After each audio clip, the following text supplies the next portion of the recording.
Today on Hot News, you see this face?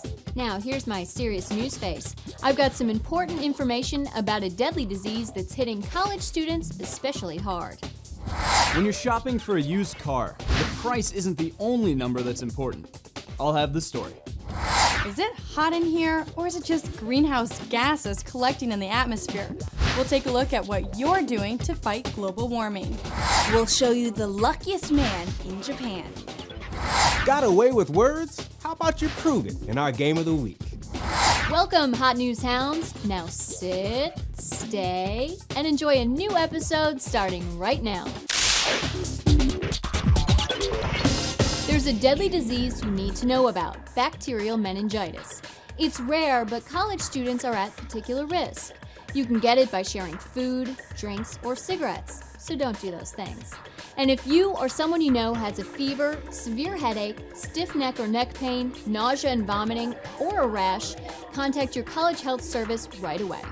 Yeah, I know that a lot of college students probably always have one of those symptoms, but better to be safe than sorry. This is an illness that requires much more than a dose of Dayquil.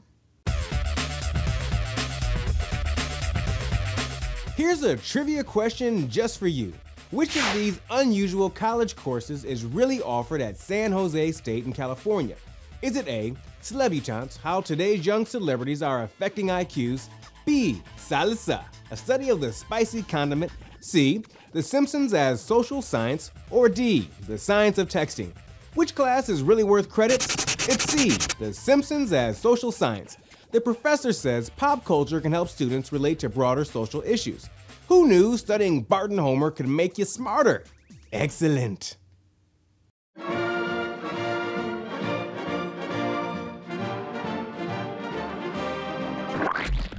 Forget four-leaf clovers and horseshoes. At a shrine in Western Japan, the only way to get lucky is to be quick on your feet. Over 2,500 people gathered to participate in an ancient tradition. The goal is to be the first person to get to the main sanctuary and grab the priest. The prize is the title of Lucky Person. This year's winner is a 20-year-old college track and field athlete. This guy must be really lucky because he also won the title last year. What was the first meal that Neil Armstrong and Buzz Aldrin ate on the moon? The answer before you can say bon appetit.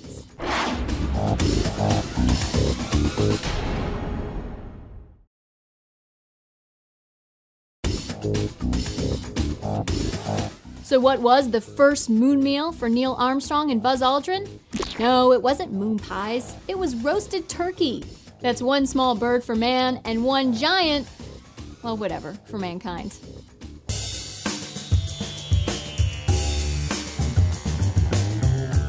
"80 degrees in the middle of winter may seem like spring break come early, but it's all part of a larger problem. So what are you doing to fight global warming?"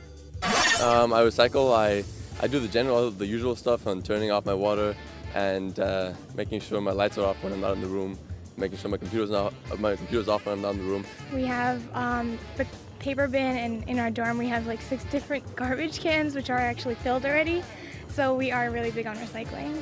There's nothing I do that requires much work, like in terms of partaking in events or anything, but I do use fluorescent light bulbs. I don't use the yellow bulbs. I know that saves a lot. And overall, I find that our generation has the most at stake here, because our parents, they aren't going to have oil run out of them. They aren't going to have acid rain killing all their backyards. They aren't going to have to suffer the consequences. He certainly has a point.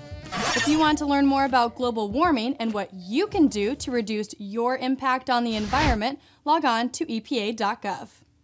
If you're buying a used car, it's nice to know where it's been and what's happened to it. One way to get a clue is to find the car's VIN, vehicle identification number.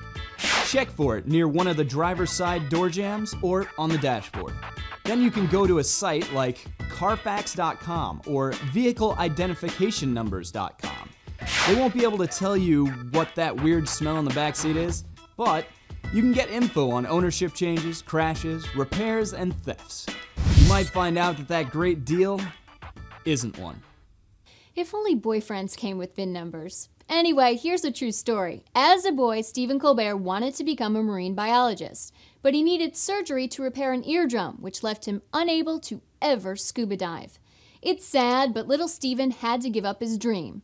However, it means we all get to enjoy this clip from the Colbert Reports. It looks like, as much as I don't want to admit it, that Senator John McCain will be the nominee for president of the Republican Party. Bob's your uncle. It is written in stone. Wait just a minute, Stephen. Wait just a minute. Wait a second. Wait. What is this? John McCain is going to be the so nominee. much. Please, what? sit down. What? Am I... Oh. Yeah, I'll give it up. Thank you so much for stopping by. I mean, Well, I have to defend myself. I mean, you're already giving the election away. Well, It's that's not what over all yet. the pundits are saying. They're saying that now it's just John McCain. Are you still in this race? Yes. Hello.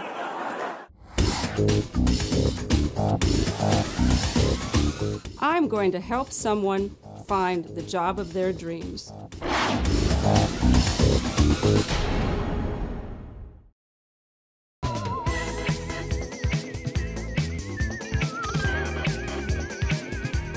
Hi, Mary. My name's Jen. I just moved to New York from Florida, and I don't really know what I want to do with my life, so I was wondering if you could help me out with that. Well, Jen, I really think you have a gift for fashion. It's just vibrating in your aura, which may sound silly, but everybody's aura does have colors, and if you're a psychic, you can see certain talents that sometimes are radiating colors through the aura. So if I were you, I would get a job in the fashion industry. I would be an assistant to a designer. I would look in the papers, do anything I could to get into that vibration, because I think you'd be really happy and very successful in fashion. Good luck.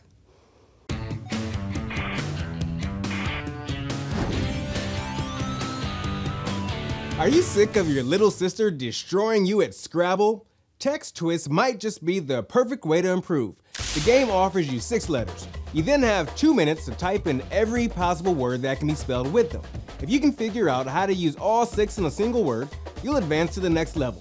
But to rack up a high score, you'll need to nail all of the smaller words too. If you're a crossword type of person, Text Twist will be pure catnip. Just a friendly warning, Valentine's Day is coming up on Thursday, and guys, even if she said she doesn't want anything, get her something anyway. Otherwise, you might be spending this weekend alone. Trust me on this. We'll see you tomorrow. Bye-bye, everybody.